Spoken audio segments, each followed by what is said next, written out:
Êtes-vous à jour dans votre ciné-cadeau? À jour, je ne sais pas ce que ça veut dire, mais on a commencé. Ouais, un peu. Moi, je suis en retard dans tout cette année. J'ai rien. Non, mais Astérix et Cléopâtre, même pas encore. C'était trop tôt. Mais on dirait que c'est comme. Ouais, Ils s'en sont débarrassés. C'est ça. Là, on va pas commencer. faire ça. Non, ce serait comme. Ce serait comme un DJ qui passe les meilleures tunes trop tôt dans la soirée. Excellente analogie. En termes de pacing, c'est comme là, qui met Daft Punk pour T'sais, commencer. Faut que tu. Around the world. Il y a tout.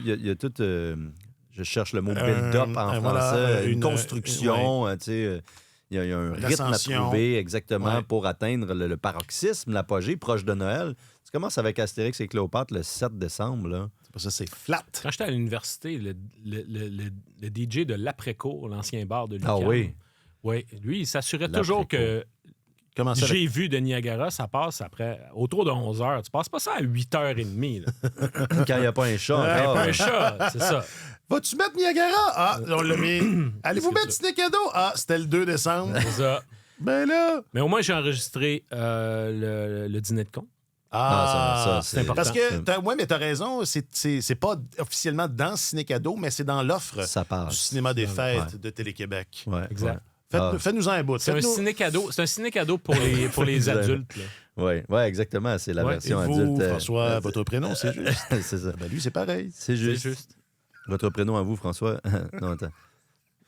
Attends un peu. Attends un peu. Ça vient plus. Votre prénom à vous. Et vous, François, votre prénom, c'est juste.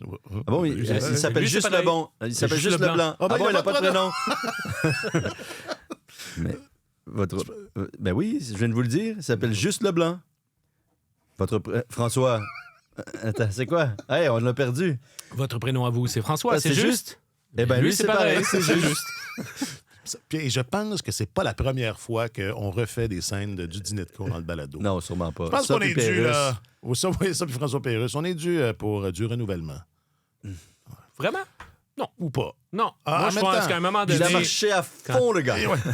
Et c'est ça, c'est ce bout-là qu'on avait fait. Et pour pas cher. Cher en plus. Et voilà, on l'a les oh là là. Et il oublie ma femme. Champion du monde. On s'en va tout. Tu l'as, donc, c'est sur ton DVR? Ben oui, c'est l'année où je le montre à ma fille. Là. Ah oui, OK. Ah, c'est Monsieur Pignon, c'est ça. C'est Monsieur Pignon, votre prénom à vous, c'est François, c'est juste? Ben lui, c'est pareil, c'est juste. OK, là, on l'a, ça va mieux. J'aurais eu de la misère à dormir. Ça a été long, là? Oui, un véritable professionnel! Il est formidable. Ben, c'est vrai. Bon, d'accord. Donc, rendez-vous chez Godin après l'enregistrement pour un visionnement d'après-midi du dîner de con. Les meilleurs. Yes. OK, aujourd'hui, répartir les forces. L'audace de Bill Guérin et revoici Jarmo Kekalainen. Il y a beaucoup de monde qui sont pas dans le Canadien dans ce... On aime ça. Ces énoncés. C'est tellement hockey, épisode 449.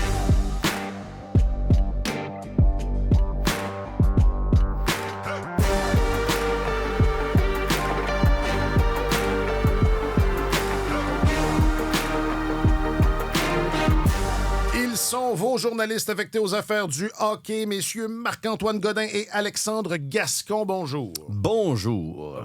Bonjour. Je m'appelle Alexandre Coupal. Non, tu sais, comme les bons joueurs comme ça, faut que tu fasses attention. Je l'ai dit auparavant, de les overcoacher. Tu sais, c'est sûr, je suis garanti qu'ils reviennent au banc. Comme joueur, je venais au banc, je le sais.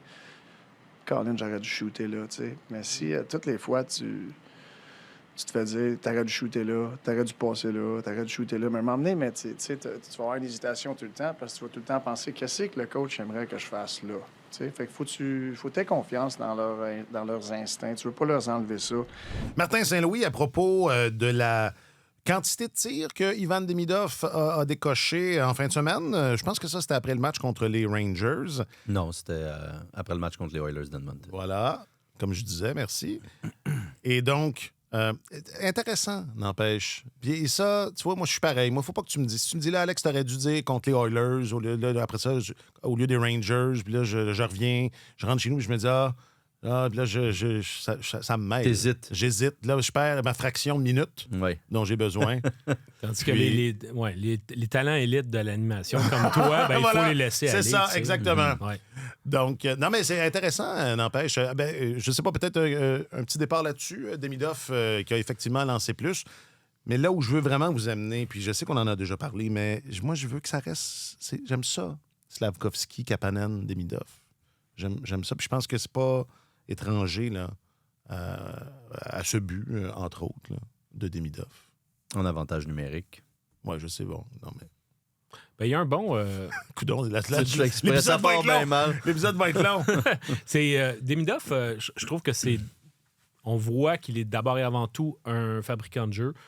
Son tir est très bon, mais c'est pas du tout son premier instinct. Je pense qu'il va le développer avec c'est une affaire de jeune aussi. Là. Il est trop fin. Puis, tu sais, des fois, là, honnêtement, là, si on se rapporte au match au Madison Square Garden samedi, il y a eu une passe. Tout le monde dit « Ah, il aurait dû tirer! » Parce qu'il y avait effectivement une ligne de tir. Puis il a décidé de passer à Oliver Kapanen, qui était au centre de l'enclave. Mais si Oliver Kapanen accepte cette passe-là, c'est un but, le filet est grand ouvert. La chance de marquer est meilleure si la rondelle se retrouve sur le bâton de Kapanen que si Demidoff tente un lancer. Fait qu'il a essayé de passer là-dessus. C'est juste que le jeu a avorté, fait que tout le monde dit « Ah, il aurait dû tirer ». Et surtout que les statistiques ne mentent pas avec Demidoff qui a un peu plus d'un tir en moyenne par match. C'est pas suffisant. 1,25, je pense. Ouais, mais dans ce cas-là, ça m'apparaissait à propos. Alors, je pense qu'avec le temps, ça va venir. C'est pas. Puis j'aime beaucoup l'attitude de Martin Saint-Louis à cet égard-là parce que c'est à la mode de critiquer Martin Saint-Louis puis certaines de ses méthodes. Mais je trouve que... Mais pas ici. Non, pas ici. Non, mais c'est parce que... Oui, c'est ça. Il y a une frange de partisans. Si on est dans vos secteurs... Non, dans d'autres... Des fois, à quel point elle est juste bruyante. Non, mais des fois, c'est une frange qui est longue comme au Festival de Saint-Tite. Nombreuse ou juste bruyante? Il y a des confrères. Ben là. Il y a des confrères. C'est pas la même chose. Il y a des professionnels. Oui. C'est comme les fans du FC Montréal. C'est-à-dire? Ils sont pas nombreux, ils sont bruyants. Ils sont bruyants, exact. Prends ça! Wow! Soccer! Ouch! Hein, ça fait mal. J'avais rien demandé. Sport de deuxième catégorie. à Montréal. Là, je sais. On est capable d'aimer les deux sports. Ben oui, mais moi, je dis ça. C'est le fun que tu sois bruyant, dis-je. Ben oui. Oui, ça met de l'ambiance. Puis non, c'est important. C'est plutôt, c'est le fun. Mais bref. Considérant qu'ils ne sont pas nombreux, c'est particulièrement important d'être bruyant. Ah oui. Ils n'ont pas les sièges qui claquent comme au stade olympique dans le temps où les fans des Expos n'étaient pas nombreux. Ils n'étaient pas bruyants. Alors, il fallait qu'ils fassent du bruit avec ce qu'il y avait autour. Ouais, exact. Là, aujourd'hui, les médias sociaux sont là pour ça. Mais tu disais, c'est à la mode de casser du sucre avec Martin Saint-Louis. Oui, mais... Ce à quoi Gachon a répondu par une moue. Excusez. Là. Non, mais c'est correct. Mais moi, je voulais juste ajouter qu'il n'y a pas juste certains partisans, il y a certains confrères aussi. Là. Le système de jeu, puis ça. Il y a quand même pas mal de ça là, dans l'ambiance, l'air ambiant. Là. Ben, il y a eu des critiques constructives aussi. Tu sais, Martin Leclerc nous rapportait l'autre fois que dans une discussion avec Claude Julien, Julien avait un peu décortiqué ce système de jeu-là, puis il disait qu'en soi, il n'y a aucun système de jeu. Des systèmes de jeu de la Ligue nationale là, proposés par des entraîneurs compétents de la Ligue nationale, il n'y en a aucun qui est foncièrement mauvais. C'est plus une question de est-ce que tu as les bons chevaux pour les appliquer. Qu'est-ce qui convient le mieux au personnel que tu as? Puis Julien, à l'époque, à ce moment-là, semblait dire, laissait ça en suspens en disant... C'est une question. C'est une question. Est-ce que ce sont les bons chevaux pour appliquer ce système-là? Je pense que oui, ils sont capables, là, mais ça peut demander, c'est ça, des joueurs peut-être plus costauds, ça peut faciliter ce genre de système-là pour gagner des batailles à 1 contre 1, vu que tu as beaucoup d'hommes à hommes aussi. C'est pas facile pour Lane Hudson de enlever la rondelle à un gros attaquant quand il est rendu en haut complètement de la zone. Bref, moi, je ne critique pas le système de jeu, mais c'est juste... il y a eu des critiques constructives à travers les médias aussi. Des questions pertinentes soulevées et des gens qui ont juste fait aller des casseroles aussi. Puis ça, c'est autre chose. Il faut apprendre à faire la part des choses là-dedans. T'sais. Mais la préoccupation de Martin Saint-Louis de ne pas overcoacher ses meilleurs talents, c'est ça le bout que j'aime. Parce que c'est l'ancien joueur vedette, l'ancien talent naturel qui a certainement dû dire à un moment donné, coudonc, j'ai des entraîneurs qui veulent trop que je fasse ceci, cela. Puis de l'overcoaching, on en a vu à Montréal avec l'entraîneur-chef précédent, puisque Dominique Ducharme faisait ça. Tout était réglé au quart de tour. Il fallait emprunter des routes spécifiques. Puis tout le monde allait au point A, au point B, puis c'était structuré à l'extrême, à un point où la créativité était... Il n'y avait plus beaucoup de place. Non, c'est ça. Alors, c'est sain que Martin Saint-Louis garde la porte ouverte pour que ses meilleurs joueurs puissent s'exprimer. Puis ça va venir, là, dans le cas de Demidov. Oui. Présentement, il est 14e parmi les attaquants du Canadien pour le nombre de tirs pris par 60 minutes. Là. Bon, je sais qu'il y a des gens qui sont allergiques à ce genre de statistiques-là, que ça peut être très rébarbatif, mais c'est pour ramener tout le monde sur un pied d'égalité, disons. C'est pas très élevé. C'est un fabricant de jeu extraordinaire. Si Kapanen a marqué autant de buts jusqu'à présent, c'est grâce à lui. Puis j'ai juste l'impression que ça va venir avec le temps quand il va... Puis il commence il y a des matchs où il se dégaine un peu. Puis dimanche, on avait l'impression... Il y a eu un voyage assez feutré, je pense qu'on peut dire ça comme ça, à Pittsburgh puis à New York. Et il y avait, je ne sais pas s'il y a eu une petite discussion avec ses confrères, ses collègues ou peut-être avec Martin pour dire, là, on met la pédale au plancher un peu, mais il y avait une réelle volonté de s'impliquer dans le jeu, physiquement plus, en repli défensif. Il était acharné dans ce match-là. Ça a fait en sorte qu'il est ressorti beaucoup, qu'on l'a vu, qu'il a eu ses occasions. Parce que dernièrement, Demidov, il y a des bouts à 5 contre 5 où on le voit juste pas. Ouais, on le voit pas, ouais. Il disparaît. Puis, un moment donné, il revient. Fait que ça serait bien qu'il utilise ses outils à force égale, pas seulement en avantage numérique, qu'on le revoit davantage. Mais je pense que c'est un apprentissage, c'est une recrue. Puis, il n'y a absolument rien de normal. Zéro inquiétude. Non. Mais justement, est-ce que de les laisser ensemble avec Slavkovski, parce que ça reste une unité qui a besoin un peu, sur laquelle il n'y a pas beaucoup d'expérience, sur laquelle, c'est ça, là, on est jeune puis on commence. Puis mine de rien, Slav, c'est sa 4e saison. Ce n'est plus ça. Puis moi, ça, il est à peine plus vieux. Semble, hein? Il y a un an et demi de plus que Demidov. Mais ça semble bien fonctionner. Bolduc prend peut-être aussi sa place. Ce serait bien, enfin, il y a un souhait. Moi, si on pouvait laisser ça comme ça, quelque temps, je pense qu'il y a là quelque chose à exploiter. Là. Dans le cas de Slavkovski, j'ai l'impression qu'à l'heure actuelle, dans le dernier mois, mettons, là, il a trouvé un air d'aller qui est super intéressant. Quand il est récompensé par des points, c'est encore mieux, mais je trouve que c'est vraiment l'un des meilleurs attaquants du Canadien depuis un mois. Puis qu'il joue avec Suzuki ou bien Kapanen et Demidov, on dirait que là, le trio sur lequel il se retrouve est souvent le meilleur trio du Canadien. Alors, puis il a des fonctions complètement différentes sur un trio et sur l'autre, puis il est capable de faire les deux. Puis ça, je trouve ça bien le fun parce que on lui a demandé de modifier son jeu pour pouvoir être complémentaire à Suzuki et Caulfield. Il réussit à le faire. Souvent, il n'est pas récompensé par des points, mais les buts de Suzuki ou de Caulfield originent souvent du travail individuel de Slavkovski le long des bandes, etc., devant le filet. Puis, il arrive avec Kapanen puis Demidov, puis là, beaucoup plus en contrôle de la rondelle, beaucoup plus son esprit de fabricant de jeu qu'on voyait beaucoup avant son repêchage, qu'on voyait beaucoup quand il était plus jeune en Europe. Là, ça ressort. Fait que là, il y a comme les deux côtés de sa personnalité, là, le côté givré, puis le côté santé. Les deux sont là. Il reste le côté sniper un peu là, qu'on voit moins et qu'il y avait aussi avant son repêchage où... Je me rappelle aux Jeux olympiques de Pékin, il avait marqué 7 buts en 7 matchs, puis c'était essentiellement ça son rôle sur son trio. C'était une autre compétition, on s'entend, mais il n'avait que 17 ans. Là. Et c'était la gâchette sur son trio. Il allait se poster dans l'enclave, puis il décochait beaucoup. Alors ça s'est amélioré. C'est le même reproche qu'on faisait à Slavkovski à ses débuts que ce qu'on vient de parler dans le cas de Demidov, là, c'est-à-dire qu'il ne tirait pas beaucoup. C'est pas parfait, mais ça s'est amélioré. Puis je pense qu'on pourrait le voir peut-être... S'il y a une facette de son jeu qui pourrait être améliorée, c'est peut-être son lancer sur réception en avantage numérique, décocher un petit peu plus de tirs, mais c'est le fun de voir s'épanouir parce qu'il a diversifié vraiment son jeu et c'est super pour le Canadien. Je vends le punch, là, mais la question du public aujourd'hui, c'était on a demandé qui est le meilleur joueur du Canadien en ce moment. Mm-hmm. Son nom revient à quelques occasions. Ah oui. Il n'y a pas... Pas pour tout le monde. Il y en a un qui ne l'aime pas beaucoup, mais peu importe. Continue. Oui. Souvenez-vous, il fut un temps où est-ce que la mode, et c'est peut-être encore le cas, vous me direz, je suis tellement dépassé, Par la mode? Moi, ben, c'est ça. Là, La bonne nouvelle, c'est qu'elle passe, la mode. Mais elle revient. Exactement. On faisait des duos en attaque. Souvenez-vous, là, on fait des duos. Hein? Puis là, on trouve quelqu'un pour les complémenter. Compléter ce duo. Suzuki Caulfield, c'est un duo. Je suis fatiguant avec ça, mais ce serait le fun de trouver un duo avec Demidov et ou Slavkovski, ou enfin que ces deux-là deviennent peut-être un duo, ou je ne sais pas. Et avec les retours éventuels de Kirby et de Newhook, de Newey et Daki. Le Dacker, peut-être sont cela des pièces complémentaires ou matières à duo, mais... De mémoire, on n'a jamais vu un duo de deux ailiers. Non. C'est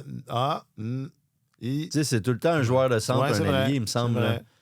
Là, le duo Slav-Demidov, ce serait une première. C'est peut-être pour ça que ça... c'est parce qu'en ce moment, honnêtement, le duo, c'est plus Kapanen-Demidov, parce qu'ils ont tellement joué ensemble. Tu vois que leurs échanges de rondelles... Kapanen est le joueur de centre, mais il n'est pas nécessairement celui qui transporte le plus la rondelle, puis il va finir les jeux. Fait que lui, il s'en va dans l'enclave, puis il est là, il est prêt à recevoir la passe de Demidov pour compléter des jeux. Fait que leur entente puis leur chimie se développe de cette manière-là. Fait que dans ce cas-ci, c'est l'ailier qui est plus le fabricant de jeu. Fait que c'est pour ça que des fois, quand on rêve que Demidov devienne un joueur à la Kucherov, il y a un peu de ça aussi. C'est des gars qui sont de rares alliés fabricants de jeu. Mais Slav pourrait aussi développer une chimie sur ce trio-là, mais tu mentionnais le nom de Kirby Dach. Moi, je pense l'avoir déjà dit sur ce micro. À ce micro. C'est pour ça qu'on t'entend pas. Sur le micro, oui, c'est ça. Puis après ça, c'est pas hygiénique en plus. Non, c'est ça pour les autres. Tu garderas ton micro. Godin a encore mis la face sur le micro. C'est dégueulasse. Jack, on va marquer le nom de Marc-Antoine sur son micro. Juste le sien. Mais je trouve que Slavkovski devrait rester avec Kapanen et Demidov. Et c'est avec Dach, avec Suzuki puis Caulfield, ce serait très chouette. Mais Bolduc commence à comprendre mieux, je trouve. À Edmonton, j'avais cette impression-là. Ça se passe mieux que la première fois. Qui commençait peut-être à comprendre comment jouer avec eux. C'est pas évident non plus. Puis eux sont tellement habitués d'avoir Slavkovski pour travailler le long des bandes, gagner ses batailles, leur acheter du temps. C'est beaucoup ça. Remettre la rondelle en arrière du filet quand ils n'ont pas d'option, un peu de circulation. Slav est là, la récupère, la présence en zone adverse, en zone offensive se prolonge. Donc, ils ont cette habitude-là. Puis Bolduc, là, c'est à lui de trouver ses marques et peut-être aux deux autres de voir comment ils peuvent travailler les trois ensemble. Mais ça prend un peu de temps, c'est normal. Puis je ne suis pas contre l'idée. Je pense qu'il y a là une possibilité de faire un trio tout à fait performant parce que sur papier, Bolduc a des atouts qui peuvent servir les deux autres aussi. Là. Il est très rapide, il est combatif, il est bon en échec avant, il est capable de donner des coups d'épaule. Donc, il a un bon lancer. Le profil est là. Le profil est là. Donc, Dach, théoriquement, devrait pouvoir s'approcher d'un retour au jeu relativement bientôt. On verra. Mais il n'y a pas de place. En attendant, si Bolduc réussit à... Pas de place pour lui. C'est bien que l'expérience se prolonge en ce moment parce que c'est mieux que c'était au départ. C'est normal que ça prenne un peu de temps. C'est un joueur de deuxième année. Tout à fait. Mais bon, on verra. Mais c'est ça. Et là, Dach revient. C'est quoi les échéances pour... Newhook, c'est la mi-mars. OK. Newhook, t'es loin, là. Newhook, c'est bien après les Jeux, là. Mais Goulet... c'est mi-mars. Goulet, c'est mi-janvier. OK, donc un peu... Lui, un Canadien doit avoir hâte de le retrouver, là. Il manque cruellement à cette équipe-là. Oui, c'est sûr. On en est pas mal là. Non, je l'ai rebondi. L'année, ça allait loin. Je me rappelle même plus. Ça nous l'année, c'est parce qu'il y avait un 3 à 4 mois, si je ne m'abuse. Puis là, s'il était sur le bout court de l'échéancier, il y avait peut-être des chances de jouer 1 ou 2 matchs avant les Jeux olympiques. Puis sinon, ça allait revenir après les Jeux. C'est ça. Ouais. Alors, ça reste à voir. Combien de temps, 3 gardiens? C'est le retour des 3 gardiens. J'avais oublié cet épisode-là, mais c'est pas les mêmes 3 gardiens. C'est différent. C'est pas la même ambiance. Il y a quoi? C'était il y a 2 ans? Ça fait 2 ans, oui. La saga des 3 gardiens avec Montembeault, Allen et... Comment est-ce qu'il s'appelle? Caden, Primo. C'est pas la même chose. Il reste Montembeault, mais c'est pas du tout la même la même ambiance, la même dynamique, exactement. J'anticipe une réponse du genre, tant que... Exact, ça va durer. Tant que ça durera le temps que c'est bien correct. Ah, mais ça va durer tant et aussi longtemps. J'ai l'impression qu'il n'y a pas... c'est que Fowler n'aura pas démontré qu'il a besoin d'un peu de temps dans la Ligue américaine ou que les autres gardiens se soient replacés. Là, donc, pour l'instant, c'est vraiment une évaluation, une gestion quotidienne de la chose, à mon humble avis. Mais le plus souhaitable, à mon sens, c'est que Fowler retourne dans la Ligue américaine quand Montembeault se sera replacé. Puis là, c'est à souhaiter que le plus tôt soit mieux. Il va falloir qu'il joue pour se replacer aussi. Donc, c'est un peu ça le dilemme. Oui, c'est sûr. Mais là, écoute, peut-être qu'il va jouer jeudi contre Chicago, sait-on jamais. Mais si jamais il ne joue pas, il pourrait toujours être cédé à la Ligue américaine pour une séance de remise en forme. Il aurait le droit d'être là pendant 14 jours. Montembeault? Montembeault. OK. Tu peux être cédé pour 14 jours. Tu n'as pas besoin de passer par le ballottage, mais tu as besoin de l'accord du joueur. Il faut qu'il soit prêt à le faire lui-même. Alors, peut-être, je ne sais pas. Peut-être c'est ça qui pourrait fonctionner. Souvenez-vous, parce que ça fait quelques semaines là, que c'est une situation, on disait, Capo Kekalainen, il est là. Capo Kakkonen? Kakkonen. Moi, pourquoi j'ai... Kekalainen... c'est parce que c'est le nom qui est en avant de toi. C'est ça. J'ai marqué sur ma feuille. C'est pareil comme ça. C'était marqué sur ma feuille. Version francophone. J'avais écrit le nom Gaston Gingras, mais je sais pas. De Ron Burgundy. Faites attention à ce que vous écrivez sur ma feuille. Ça pourrait se ramasser. Absolument. Ça pourrait mal virer. Ça pourrait escalader rapidement. On disait, c'est le temps, là, ramenons Capo, Kakkonen, puis on va donner une pause à Montembeault. On pourrait faire ça là. C'est sans l'envoyer, parce qu'il y a quelque chose de... je sais pas, il y a quelque chose comme de... c'est déjà une pause, là, à Montembeault. Ouais, mais là, je sais pas, officiel... Ouais, c'est ça. On verra peut-être. Il y en a eu une un petit peu... une semaine, mettons. Un peu avant aussi. Mettons, cette semaine, là... Dobèche a eu 4 départs de suite avant que Fowler débarque. Il y en a eu des moments à Montembeault pour travailler sur son jeu. Là. Ouais. Ça fait combien de temps qu'il n'a pas joué? Il est venu en relève le 2 décembre. Son dernier départ, c'est le 2 décembre. Contre les Sénateurs. OK. Puis ça ne s'était pas très bien passé, autant pour lui que pour l'équipe, là, cela dit, dans ce match-là. Et il est venu en relève une semaine plus tard à Jakub Dobèche, donc le 9 décembre, une semaine aujourd'hui. Mais son dernier départ remonte à il y a 2 semaines. Tu sais. Alors, il y a eu une semaine entre le 2 et le 9, il y en a une autre entre le 9 et le 16. Il y a eu du temps. Là. Il y a quand même eu du temps. C'est pas... ça reste la Ligue nationale. Là, et pas, écoute, ils vont en avoir besoin éventuellement. Ça prendra le temps que ça prendra. Ouais. L'important, c'est qu'il se replace. Il est essentiel, à mon sens, au succès du Canadien. Mm-hmm. Parce que même si Jacob Fowler est extrêmement talentueux, même s'il est fort entre les deux oreilles puis que ça pourrait en prendre beaucoup pour le casser, reste que la façon la plus prudente et peut-être la plus raisonnable de le développer, c'est de lui faire passer un certain temps dans la Ligue américaine puis de l'amener dans des conditions où il ne sera pas constamment sous pression pour aider l'équipe à gagner. Puis la structure, le contrat de Montembeault fait en sorte qu'il est là. Il faut que tu trouves le moyen de l'utiliser parce que ton alternative, c'est Jakub Dobèche qui, lui, tu sais, on disait, Jakub Dobèche aussi, il est brisé, etc., puis les deux ne fonctionnent pas. Je pense qu'il y a une grosse différence entre Dobèche et Montembeault. Je pense que Dobèche, c'est simplement les aléas d'un gardien recru à qui on en demandait peut-être un peu trop rapidement. RDS avait de très bonnes statistiques lors de leur dernière télédiffusion par rapport au pourcentage, au taux d'efficacité de Dobèche selon le nombre de journées de repos dont il a bénéficié. Puis c'est très, très révélateur. Alors, si on réussit à l'économiser, à l'utiliser vraiment comme un adjoint, là, il va te donner du rendement. Mais sauf qu'il n'est pas encore... En ce moment, il n'est pas en position... C'est délicat de trop lui en demander. Donc, dans les circonstances, le Canadien a besoin que Montembeault se replace. Fait que si ça doit prendre une autre petite pause, il y en aura une autre, si tu veux. Et ça tient, là, pour l'instant, ou enfin, les quelques jours qui viennent de s'écouler... suggère que ça se peut là, de tenir ça comme ça encore un certain temps. Oui, tant et aussi longtemps que ça va se passer relativement bien pour Fowler aussi. Oui. Parce que le jour où, mettons, c'est la débandade devant lui, là, peut-être qu'on va dire, OK, ça va être correct. Tu peux retourner, merci beaucoup. Tu peux retourner à Laval. Puis là, Montembeau, ça va être... C'est là que ça se passe. Faut y aller, là. On a quand même procédé à quelques ajustements dans la brigade défensive. Tu disais, Marc-Antoine, Caden, l'absence de Caden se fait sentir et avec raison. Reste que... Parce que là, c'est ça, Fowler, il y a beaucoup d'arbres qui cachent la forêt. Là, Fowler... comment dire, c'est ça, les gardiens, les questions sur les gardiens. Mais, je dis ça, là, c'est une suggestion, mais Adam Engstrom vient de jouer les 3 derniers matchs. Et il a bien fait.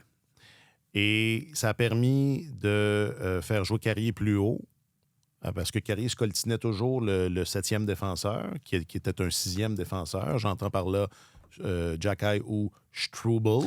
Struble joue Jacky, oui. Parce que Struble joue avec Hudson. T'as raison. Donc, il était il était toujours avec... Là, on l'a vu dans les derniers matchs avec soit Hudson... On l'avait avec Matheson. On l'avait avec Matheson, c'est ça, exactement. Et avec Hudson contre les Oilers. C'est pas la même chose, hein, on s'entend. Puis Carrier a peut-être joué ses meilleurs matchs. Ouais. Il y a comme une solution là, qui semble se profiler. Bien, un des effets bénéfiques de ça, c'est de remettre Lane Hudson à gauche. En plus. Puis je trouve qu'il est tellement bon qu'il a été en mesure de jouer sur son côté opposé pendant un bon bout de temps. Là. Puis rappelez-vous, on a essayé Goulet, on a essayé Matheson. Ils sont quand même des gars avec plus de millage, plus de vécu, plus d'expérience.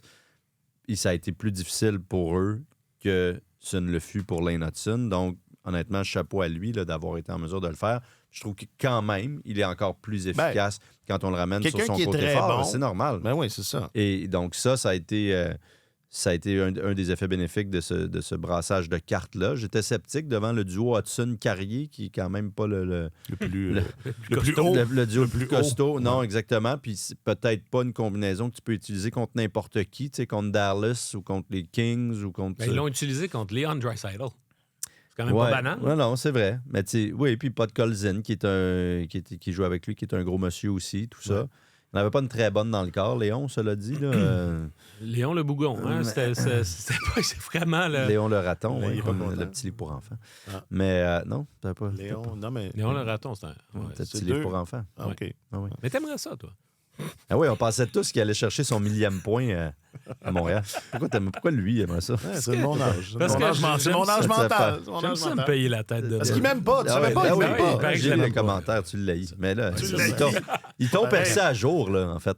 C'est ça qui est arrivé. Les internautes t'ont percé à jour. Ouais. Percé à jour. C'est une expression, ça? Je sais pas ce que ça veut dire. Ben, ils t'ont démasqué, démystifié. OK. Ils lisent dans ton jeu. Exactement. Ils ont vu clair dans ton jeu. Ben oui. Alors, mais Matheson avec Carrier, on a vu ça l'année dernière aussi. Ouais, ça marchait. Ça marchait, puis ça a été... ils ont eu de bons moments à l'étranger ensemble. Donc, c'est pas une mauvaise idée, là, puis... Dobson aussi a eu des hauts et des bas récemment, peut-être un peu moins efficace qu'en début de saison. Alors, ses minutes, il a joué moins de 20 minutes contre les Oilers dimanche. On lui donne un petit peu moins de temps de glace pour l'instant, c'est correct. Ça lui permet de se ressourcer, de passer peut-être d'en prendre plus éventuellement. Donc, non, c'était bien. C'était bien, je pense, que de jouer avec tout ça. Ben, Lane Hudson, c'est les 3 matchs qu'il a joué à gauche. Il y a 6 points en 3 matchs. Oui, exact. Je ne sais pas si ceci explique cela, mais c'est quand même un bon addon. Il obtenait moins de passes. Comme Guy. Oui. Ouais. Puis, mais en tout cas, dans le cas de... C'est correct. Guy Nadon. Ouais, tu vois comment moi j'ai habilement fait comme si de rien n'était. Watch and learn. Ouais, tantôt, j'ai fait exactement ça, puis tu me l'as remis d'en face avec la préparation H. Donc, Mais ça, c'était avant qu'on enregistre. Ah oui? Oui. Ah, excusez. Là, tout le monde va se dire, voyons, de quoi il parle? Alors, pour savoir je pensais que c'était dans le début. Il s'agit. C'est un épisode sur le Dark Web. Parce que tout est enregistré. Là où vous trouvez tous vos épisodes illégaux de Tellement Hockey sur le Dark Web. Mais cela, je veux revenir à... Mais non, malheureusement. Caden Goulet, une fois qu'il va revenir au jeu, le fait qu'il soit gaucher, ça risque de remettre à nouveau Hudson à droite. Oui. T'sais, alors, là, en ce moment, on a concentré les effectifs sur un top 4 qui est bien défini. On veut leur donner en masse de responsabilités, puis en ôter le plus possible à Struble et Jacky. Puis Engstrom prend également les minutes résiduelles quand il joue. Mais quand Goulet va revenir, oui, ça va replacer Hudson à droite, mais ça va ramener Carrier sur le troisième duo. Puis là, le défi va être de dire, c'est qui la meilleure personne pour jouer peut-être avec Engstrom.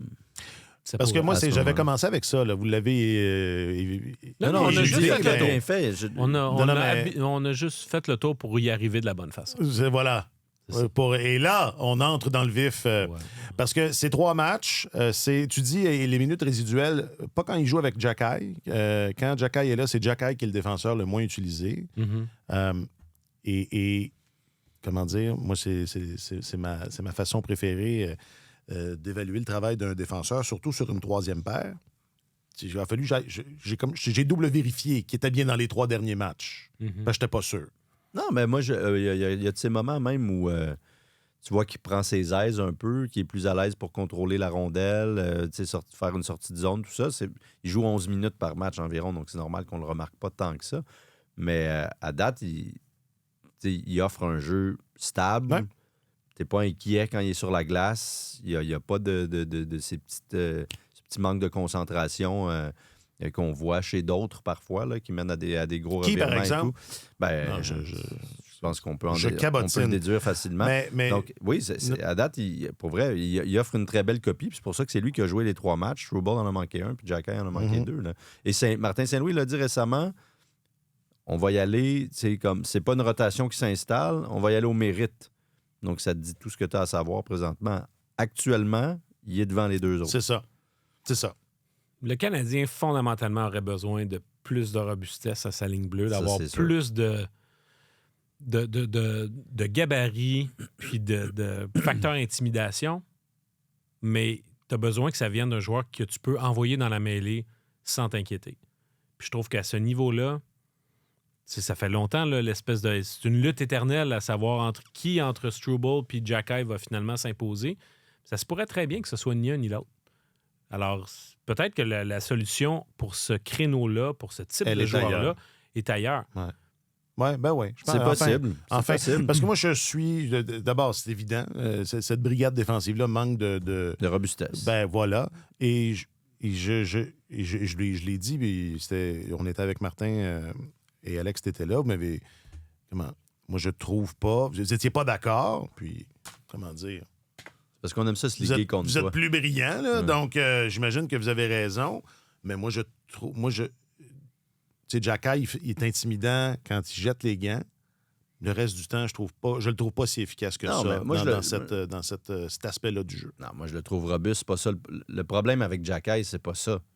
C'est qu'il n'est pas capable de faire confiance. Oui, mais... C'est qu'il peut pas le faire jouer quand il perd par un but, il peut pas le faire jouer quand il mène par un but, il peut pas le faire jouer en fin de match quand le pointage est égal. Je ne sais pas où le faire jouer. Je ne sais pas quoi faire avec lui. Et ça, il l'a pas mis en infériorité numérique en ce moment. Quand ils ont besoin d'un défenseur de plus, il se tourne vers Hudson maintenant. Puis Saint-Louis donne des rôles à peu près à tout le monde dans son équipe, puis lui, il en a pas. Puis honnêtement, on fait des blagues, mais il n'a pas l'air de savoir quoi faire avec lui pour vrai. Puis il lui fait pas confiance parce que malheureusement, les erreurs se répètent, reviennent, c'est récurrent, tu sais. À chaque match, il y a... La gestion de rondelle dans sa zone, est difficile. Tu sais, avant, ce qu'il fait plus, c'est avant, il sortait du jeu souvent pour essayer justement de jouer ce rôle-là de gars qui va frapper puis qui va faire mal, qui va être intimidant. Puis il calculait ça pas toujours très bien, puis souvent, il se retrouvait hors position. Il y avait un surnom après. Ça, Saint-Louis était allergique à ça. Jacky a fini par le comprendre. Il ne le fait plus vraiment. La conséquence de ça aussi, c'est qu'on le sent plus timoré, un peu plus timide par rapport à... On le voit moins parce qu'il a tellement peur de faire une erreur que... Dans tout ça, là, il a un peu perdu son mojo. Là, ce qui le distinguait, là, son swagger, là, c'est un mot un peu galvaudé. Mais... Peut-être qu'un jour, il va faire une phrase en français. Mais tout ça, là, Gascon, je pense. C'est ce qu'il y avait quand il est arrivé, on ne le voit plus vraiment. Puis parallèlement à ça, il ne s'est pas particulièrement amélioré en défense. Puis c'est pas devenu un joueur vraiment plus responsable. Puis c'est un gars dont les minutes diminuent année après année. Donc tu te dis, c'est quoi la conclusion logique à tout ça? Là, c'est ça qui arrive. Question du public, réseaux sociaux. Question du public, réseaux sociaux. Question du public, réseaux sociaux. Question du public sur les réseaux sociaux. Là où ça fait mal, réseaux sociale. Question du public. Question du public. Question du réseau. Question du public. C'est à ma suggestion qu'on l'a passé. T'étais dû, mais ça fait du bien. Ouais. Ça met un peu de... Des fois, je la chante comme tout seul, cette tonne-là. Ben, il y a de quoi. C'est un véritable verre d'oreille. C'est extraordinaire. On a demandé via les réseaux sociaux de Radio-Canada Sport, selon vous, qui en ce moment est le meilleur joueur du Canadien? Encore là, j'avais suggéré, je fais ça des fois, c'est qui est le meilleur ou qui est le pire. Mm-hmm. Et on a choisi le verre à moitié plein. Et c'est bien, on aime ça. Sur le book, Louis-Philippe, opinion impopulaire, Noah Dobson. Comme Jacques-Alexis Bernardin, on ne le voit pas, mais l'équipe serait tout croche s'il n'était pas là. J'aime ça. Mais bon. on dirait qu'on le voit. Existe-t-il? On ne le voit pas. Dobson? Noah Bernardin. Noah Bernardin. On va t'appeler Noah, Jack. Jacques-Alexis Dobson. Marc-André est toujours sur le book. Uri est constamment le joueur le plus utile sur la patinoire, peu importe ses compagnons de trio. Ghislain, Lane Hudson, parce qu'il a du talent et qu'il travaille sans répit. Ça, c'est toujours sur le book. Jean, toujours sur Facebook, enlever les 26 ou 27 minutes de Matheson et essayer de le remplacer. Ha! Bonne chance. Sur le tube, Nick Suzuki, le capitaine et le leader spirituel, mène l'équipe en termes de points et domine les deux bouts de la patinoire. En ce moment, toujours sur le tube, Lane Hudson, sa contribution offensive et son jeu défensif qui s'améliore. Sur le gram, Nick Suzuki, parce que c'est lui qui conduit l'autobus, ça c'est Marc-Antoine. C'était Nicolas précédemment sur le tube. Pas Marc-Antoine Godin, Marc-Antoine Rangé. Excusez-moi. Je réagis à Marc-Antoine, mais à Marc-André aussi. Prends pas de chance. Non, pas du tout. Continue. Et finalement, monstre de Chilla sur le gram, Slavkovski, sans l'ombre d'un doute. Mazan, monstre de Chilla. Un peu d'amour pour Jurage. Il y en avait que je les ai pas tous. Mais je voulais aussi illustrer le fait qu'il y a quand même deux, trois.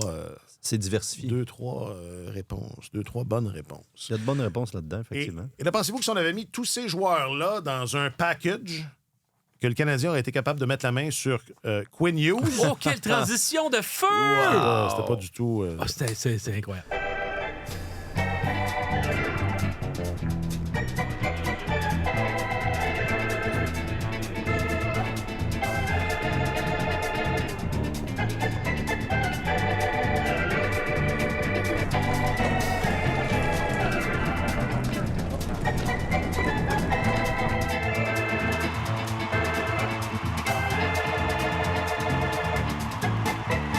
Parce que il y a un gars qui fait un balado à Vancouver. Il y a 2 semaines, il a posé une question, puis il y a eu au Minnesota, pardon. Il y a eu ces 3 noms-là, Marco Rossi, Ziv Bouyam et Liam Hogan. Je ne sais pas c'était quoi la question. Et un choix de premier tour. Et surtout le choix de premier tour. Il était dans les réponses aussi. Il y a un gars qui a calé l'échange il y a 2 semaines. Hein? Non. Un peu là, je cabotinais, mais je suis effectivement tombé sur...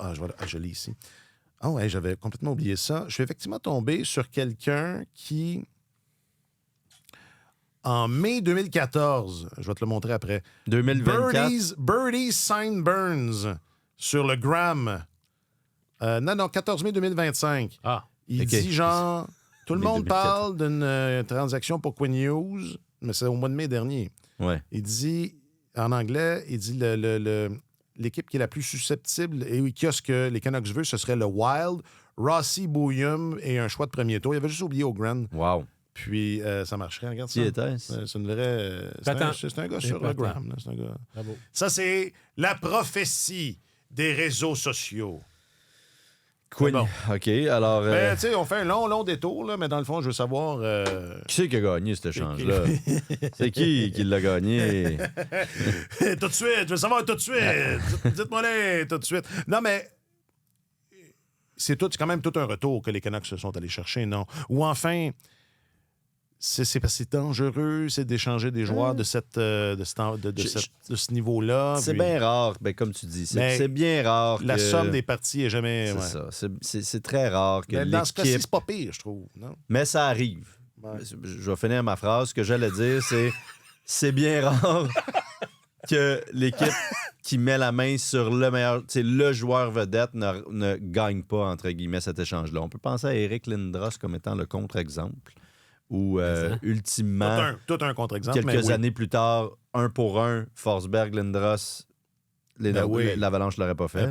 Non. Alors, tu sais, c'est le contre-exemple. Mais tu sais, Joe Thornton, par exemple. Ça, c'est le meilleur exemple. Oui, mais il y en a d'autres. Il y en a d'autres. Alors, pour le Wild, c'est vraiment c'est un coup fumant. C'est le genre d'équipe qui est toujours un peu bonne, mais jamais tant que ça, puis qui a pas misé sur des vedettes, vraiment. À part une, mais oui. Tu parles de Kaprizov ou Gaborik, peut-être? Non, mais Kaprizov, mais Kaprizov, ça fait quelques années, c'est récent, mais je veux dire, dans son histoire, Marian Gaborik a été la plus grande vedette offensive de cette équipe-là.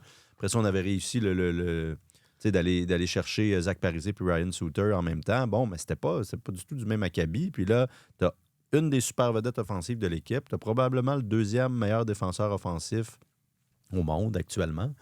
Alors, pour le Wild, c'est impressionnant. C'est emballant. Ils ont payé. Je ne sais pas à quel point ils ont payé si cher que ça. La grande carte là-dedans, c'est Ziv Bouyoum. Bouyoum! S'il devient vraiment le carrière de cette équipe-là à l'attaque, puis un gars qui joue beaucoup, puis le défenseur numéro 1, ben, oui, effectivement, ils auront été en mesure de tirer les marrons du feu. Parce que Marco Rossi, c'est de la profondeur au centre, c'est bien. C'est un gars de 60 points. Mais peut-il vraiment aller plus loin? J'en doute. Ça demeure un centre de 5 pieds 9 pouces. Ouais. Le Wild l'avait rétrogradé au sein du 4e trio pendant les séries l'année dernière. On ne croyait pas en lui vraiment là, pour justement... Le mariage était destiné à se terminer éventuellement. Son nom était... Puis pour les Canucks, ben c'est ça, c'est de la profondeur au centre, c'est bien. Il y a un retour intéressant, mais vite comme ça, tu échanges Quinn Hughes, forcément... Non, mais c'est parce que ma première réaction, ça a été « Oh, c'est tout un package. » C'est quand même cher payé. Puis, plus le temps avance, puis là, l'argumentaire de ce bon Gascon allant dans ce sens, plus le temps avance, plus je me dis que non, finalement, c'est bien joué. Surtout parce que, sur le coup aussi, parce que là, Hughes a parlé depuis, mais sur le coup, il y a toujours cette épée de Damoclès là, de l'autonomie complète dans 2 ans qui attend Hughes. Mais c'est ça, là...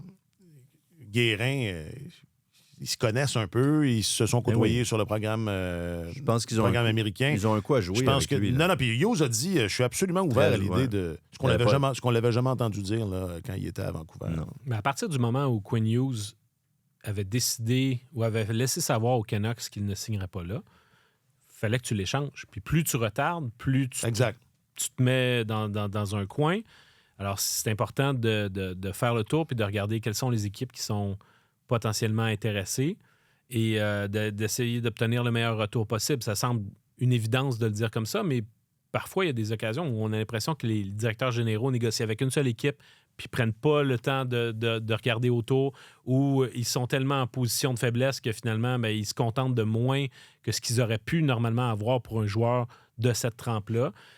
Dans ce cas-ci, d'après ce que je comprends, Bill Guérin a soumis une offre et au lieu que ce soit des longues discussions où on renchérit, lui a dit « Je vais soumettre une offre que je considère comme étant compétitive puis qui va interpeller les Canucks. » Puis je vais aller faire des boulettes. C'est ça qui... Des boulettes? Oui, il faisait... Non, t'as pas... Il racontait que quand... je ne sais pas si c'est Rutherford ou... Alvin. La négociation s'est faite avec Rutherford. Et les Chipmunks. Il a dit « J'étais en train de faire des boulettes. » Non, c'est ce qu'il a dit. Okay. Bon. Tu sais comment c'est des sujets qui viennent te chercher. Ça vient, c'est venu me chercher. Venez pour le hockey, restez pour les boulettes. Donc, la boulette. Mais c'est ça. Donc, il a négocié avec Jim Rutherford, plus qu'avavec Patrick Alvin, il semble ça. Mais moi, je trouve que le retour est bon. Je trouve qu'ils n'ont pas fait du mauvais travail, mais c'est juste tellement triste que les Canucks en soient arrivés là. Ouais. Puis c'est une débandade, à mon sens, en termes de construction d'équipe depuis 2 ans, cette formation-là. Mais mon intrigue, ce qui pique ma curiosité le plus, c'est du côté du Wild. Parce que là, effectivement, ils ont un des meilleurs ailiers de la Ligue nationale. Ils ont le 2e meilleur défenseur offensif de la Ligue nationale. Ils ont un des très bons défenseurs two-way, jeune défenseur en Brock Faber. Et un excellent shutdown en Jonas Brodin. Oui. Ben, c'est très bon. Très bon. C'est toute une défensive. Là, ouais. Et ils ont devant le filet, c'est très, très solide. Alors, c'est une équipe qui est bâtie pour veiller tard, mais je suis curieux de voir comment cette équipe-là va réussir à aller jusqu'au bout sans ligne de centre. Parce qu'ils ont Joel Eriksson, un joueur que j'aime beaucoup, mais qui, à mon sens, est davantage un centre de deuxième trio. Ouais. Puis après ça s'étiole assez rapidement. Ryan Hartman, d'une année à l'autre, tu sais jamais à quoi t'attendre de lui. Il s'est promené un peu. Puis après ça, c'est soit des gars d'énergie ou bien des très, très jeunes. Ce serait nouveau qu'une équipe qui est si bien bâtie sur les ailes en défense devant le filet réussisse à gagner sans être solide au centre. Il y a l'espoir que Danila Jourov va devenir un de ces joueurs de centre importants pour cette équipe-là, mais c'est vrai qu'il n'y a pas de joueur. Il n'y a pas de joueur de centre numéro 1. Tu regardes ça. Il n'y en avait pas avant. Non, là, ils ont plus Rossi, mais mais il n'y en avait pas avant non plus. Rossi aidait quand même. Ça aide, c'est sûr que ça aidait. Alors, mais ça va être intéressant. Ils vont être intéressants à suivre, honnêtement. Puis avec l'argent qu'ils ont donné à Kaprizov, tu sais, un joyeux montant. Là, s'ils veulent retenir Quinn Hughes, il va falloir qu'ils sortent le chéquier de nouveau. Fait que là, ces deux joueurs-là, je sais que le plafond salarial va monter, mais tu as deux joueurs qui vont monopoliser énormément d'argent. Ils ont opéré avec des pénalités financières de 15 millions de dollars. Oui, ils sont pas mal terminés. C'est presque terminé, mais pendant plusieurs années... C'est les pénalités dues au rachat des contrats de... Suter et Parisé. Voilà, pendant plusieurs années, c'était 14-15 millions. Donc, ils vont mettre ça sur un joueur. On va prendre cet argent-là, on va la mettre sur un joueur. C'est pas mal ça qu'ils ont fait avec Kaprizov. Puis Guérin est habitué de pas jouer. Avoir d'argent. Ouais, c'est ça. Habitué de jouer là-dedans, ce film-là. Mais Coigneau, je regardais un peu les statistiques hier avant d'aller me coucher, puis je fais ça souvent. Puis, c'est une existence. Ce sont les deux dernières années, quand il jouait, là, c'était des saisons de calibre Trophée Hart. Quinn Hughes, c'était exceptionnel parce que comment mesurer la valeur ou ta candidature pour ce trophée-là en comparant à ton équipe quand tu n'es pas là. Ce que ton équipe fait quand tu es sur la glace ou quand tu n'es pas là. Puis en 3000 minutes de jeu à peu près à 5 contre 5 avec Quinn Hughes, les Canucks, une équipe dominante, 157 buts marqués à 5 contre 5, 112 accordés, taux de possession de 56 %, chance de marquer de 56 %. On est dans la domination complète quand il est sur la glace. Quand il n'est pas là, c'est exactement l'inverse. 5000 minutes de jeu sans lui. On est dans le négatif à 5 contre 5. Donc, c'est une différence de 50 buts là, à 5 contre 5 quand il est sur la glace. La possession de marquer, les chances de marquer, on est autour de 45 %. On passe de 45 à 56 juste avec la seule différence, c'est Quinn Hughes qui est sur la glace. Sinon, c'est la même équipe. Donc, c'est phénoménal. Puis si c'était pas blessé, il y aurait eu des chances de remporter le Hart, je pense. En tout cas, il y aurait eu des votes, certainement. Donc, ils ont mis la main sur peut-être, on le sait qu'il est bon, Hughes, mais on n'a peut-être pas apprécié à quel point il s'est devenu un défenseur complet, efficace, qui est plus aussi permissif défensivement comme c'était le cas en début de carrière. Donc, c'est tout un morceau. Une belle prise. C'est tout un morceau. Ouais. Marc-Antoine, tu disais... Guérin a constitué une offre qu'il jugeait compétitive, puis il l'a soumis, puis finalement, ça a fonctionné. Est-ce qu'il y a un scénario, là, je ramène tout à moi, est-ce qu'il y a un scénario où ça pourrait inspirer Kent Hughes de dire, là, parce que dans le fond, Guérin avait les moyens, entre guillemets, de faire ce qu'il a fait. Oui. Un jour, peut-être qu'il y aura un Quinn Hughes qui sera libre et qui intéressera le Canadien et qui pourrait se permettre de dire, bon, ben moi, là, j'en fais une offre, là, je mets on s'entend Bouillum, c'était l'espoir. Si c'était pas l'espoir numéro 1 au Minnesota, je sais pas l'espoir numéro 1. Je mets mon espoir numéro 1. Je mets un joueur établi. Je mets un choix au premier tour. J'y vais, là, je paye. Mm-hmm. Et parce que moi, je trouve que c'est ce que Guérin a fait. Là. Évidemment, on peut... Non, il a payé. On verra, c'est sûr qu'il a payé. Puis je savais pas, je connaissais pas je connaissais les boulettes, mais je savais pas qu'il n'y avait pas tant eu de va-et-vient, ou du moins, je n'avais pas compris ça comme ça. Mais cette idée de dire, regarde, je veux ce joueur-là, puis j'y vais. Il y a les joueurs de poker ont une expression que je n'utiliserai pas parce que j'ai pas envie, mais j'y vais. Mais il a fait ça pour Noah Dobson, tu sais. Dans une moindre mesure, parce que c'est pas le même défenseur. Là. C'est vrai. Mais il a ciblé, il a établi son prix, il a fait une offre compétitive, il a donné un joueur établi, 2 choix de premier tour. Donc, je pense pas qu'il ait besoin de s'inspirer de Guérin, clairement, mais il nous a démontré, à mon avis, que lorsqu'il qui a établi ce dont il avait besoin puis qui l'a ciblé, il va être capable de passer à l'action. Ben, oui, il pourrait s'en inspirer. Je pense que dans ce cas-ci, ce qui est intéressant, c'est le fait d'être allé chercher un joueur à qui il reste 1 an et demi à son contrat. Et le Wild est allé chercher en se disant on va avoir de bonnes chances de le garder avec nous. Alors là, il faut identifier un joueur. D'abord, il faut que tu identifies l'endroit précis où tu as besoin le plus d'aide dans ta formation. Parce que frapper un grand coup comme ça, une fois que c'est fait, après ça, tout ton capital de transaction est disparaît. Le Canadien en a moins. Là. C'est ta dernière transaction. Ben, il n'y a plus rien à le Canadien, il reste un grand coup à donner. Là. Mais c'est pas mal ça. Là. Ça va être ça après. Alors, après, ça va être de l'espace sous le plafond salarial pour des joueurs autonomes, etc. Mais oui, il lui reste... il peut disposer d'un choix de première ronde, il peut disposer de joueurs de formation, de bons espoirs, etc. Mais il faut que tu cibles le bon joueur. Puis si tu vas le chercher alors qu'il lui reste 1 an et demi de contrat, il y a moins d'équipes qui peuvent entrer dans le bal parce qu'il y a bien des équipes qui vont dire « Ah, ce joueur-là, tel joueur m'intéresserait, mais quelles sont mes chances réelles de pouvoir le signer après? Ouais. » Alors, il faut que tu mettes la main sur un joueur où tu dis « OK, ça va être, je vais être capable de le garder à long terme après. » Parce que si tu hésites, tu dis « On va le prendre pour 1 an et demi », tu ne paieras pas le même montant. Tu peux choisir de payer un certain montant pour avoir Sidney Crosby à plus court terme, mais dans un type de transaction comme celui-là, tu vas chercher une vedette, tu payes le gros prix, mais c'est parce que tu dis après ça, là, ce qu'il demanderait sur le marché des joueurs autonomes, va être prêt à lui donner. On va lui donner, puis il va vouloir rester. Et ça, c'est pas fait. Même si Hughes a dit oui, ça m'intéresse de rester. C'est pas fait. Puis si Hughes s'en va, là, ça sera pas la même. On fera pas la même lecture. Non, mais il y aurait eu 2 années, tu sais. Ouais, mais ça va avoir été cher payé là, pour c'est 2 années. Ouais. C'est sûr. S'il reste pas, ça va avoir été. Ça va un peu lui péter dans la face à Bill. Mais c'est le même risque. Je pense que c'est le risque que n'importe quelle équipe prenait en soumettant une offre pour Hughes. N'importe quelle équipe, sauf peut-être les Devils du New Jersey, c'est ça.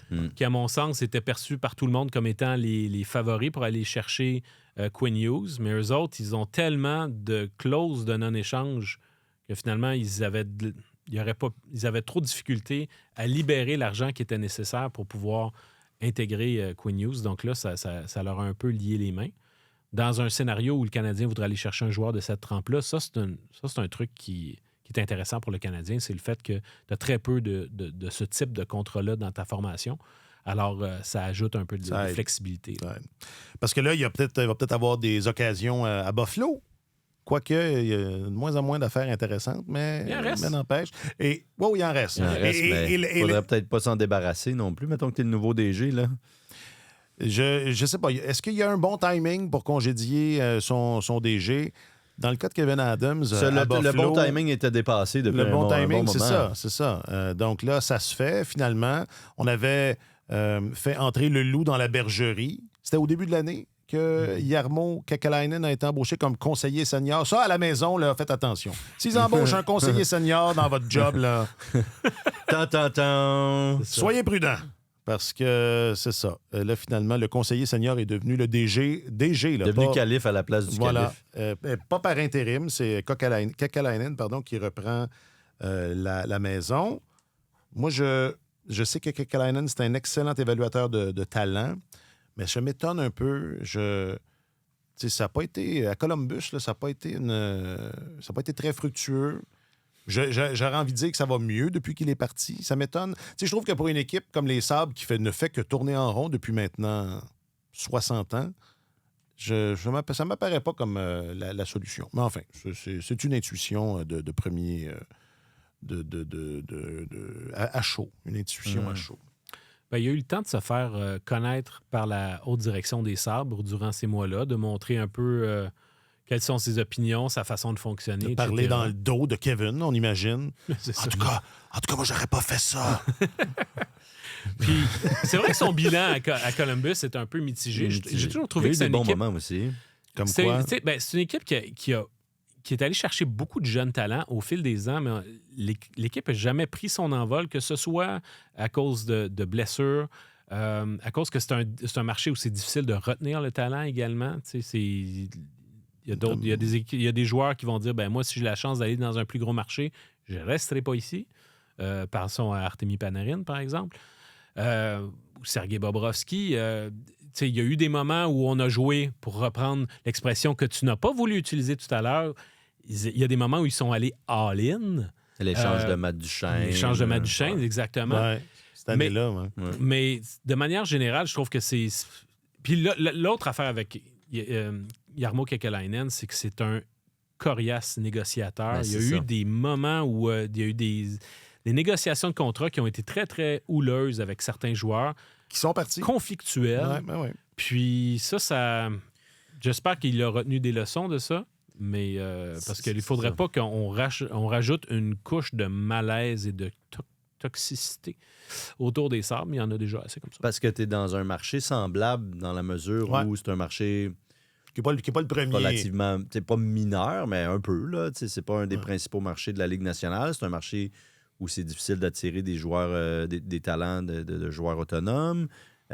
Et comme tu disais, ça c'est intéressant, ce trait de personnalité-là qu'il a toujours eu, d'utiliser le bâton quand il en avait la possibilité, c'est-à-dire en début de carrière des joueurs où ils n'ont pas de contrôle sur leur destin.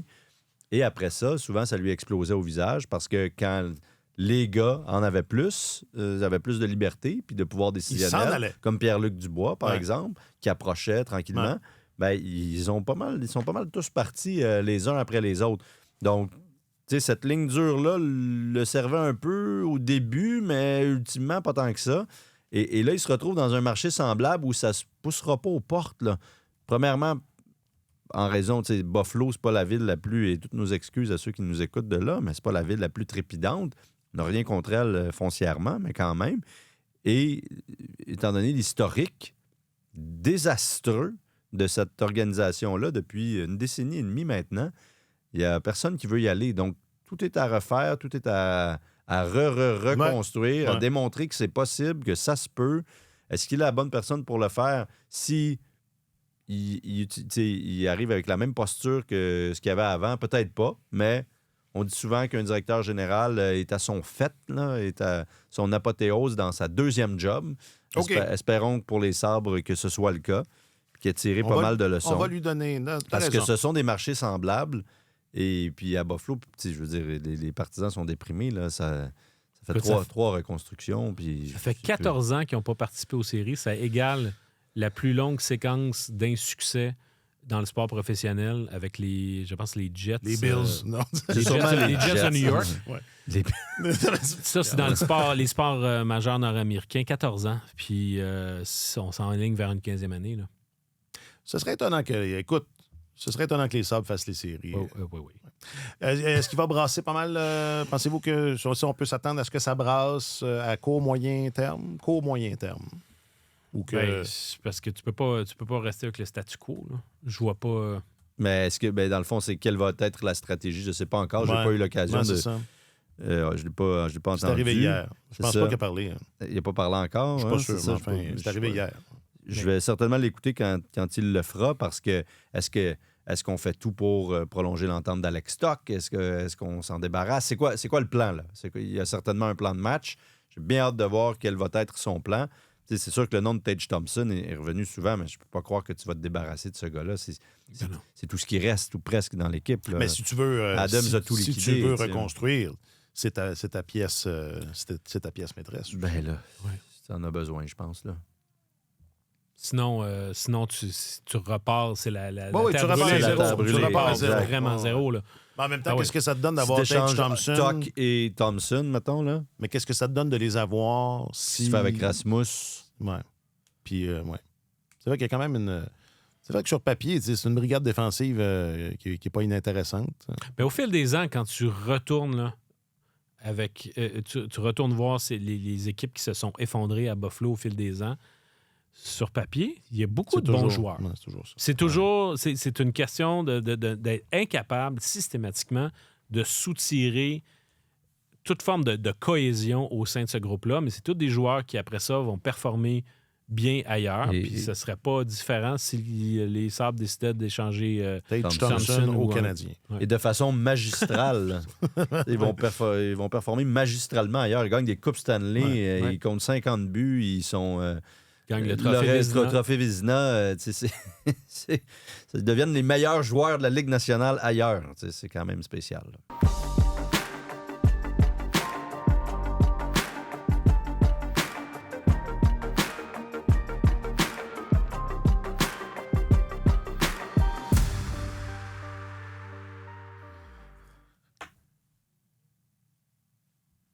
Vas-y. Bon, ben c'est ça qui est ça. Je te l'attends. Si peu d'imagination. Ça me... Le reste de la journée, tu vois ce que tu as fait, là, exactement ce que Martin Saint-Louis dit qu'il ne faut pas faire. Tu m'overcoaches. Exact. Tu m'overcoaches. Avec les joueurs de talent comme ça, là, tu as mis ça en tête. Moi, là, il hésite. J'hésite. Je perds mes moyens. J'ai perdu mes moyens. Les gars! Déjà pas très... Déjà limité. C'est déjà ça. Limité. T'es pas gentil. Non, mais c'était le fun, ça. Et il y a deux moments dans l'épisode où est-ce qu'on refait des répliques du dîner de con. Si vous trouvez les deux, écrivez-nous. Saurez-vous les deux. Je ne sais pas si tu en as... Mais Gascon, j'en ai fait un autre. Ça, c'est du gros bonus. C'est du gros bonus. Alexandre Gascon, tu es notre journaliste affecté aux affaires du hockey. Certainement. Merci infiniment. Un plaisir, messieurs. Marc-Antoine Godin, tu es notre journaliste affecté aux affaires du hockey. Certainement. Coudon, je suis... Mais vous êtes spéciaux, même si... Êtes-vous des frères? Coudon, êtes-vous parents? Merci beaucoup, Marc-Antoine. Hey, ça me fait un grand plaisir d'avoir été là encore avec vous. Et un grand merci à Jacques-Alexis Dobson ou Noah Bernardin. Jacques-Alexis Bernardin, le réalisateur et la force stabilisatrice de ce balado. Merci, Jacques-Alexis. Un grand merci à vous tous et à vous toutes d'avoir été là. Passez une bonne semaine. Sur tous les terrains et sur tous vos appareils, Radio-Canada Sport.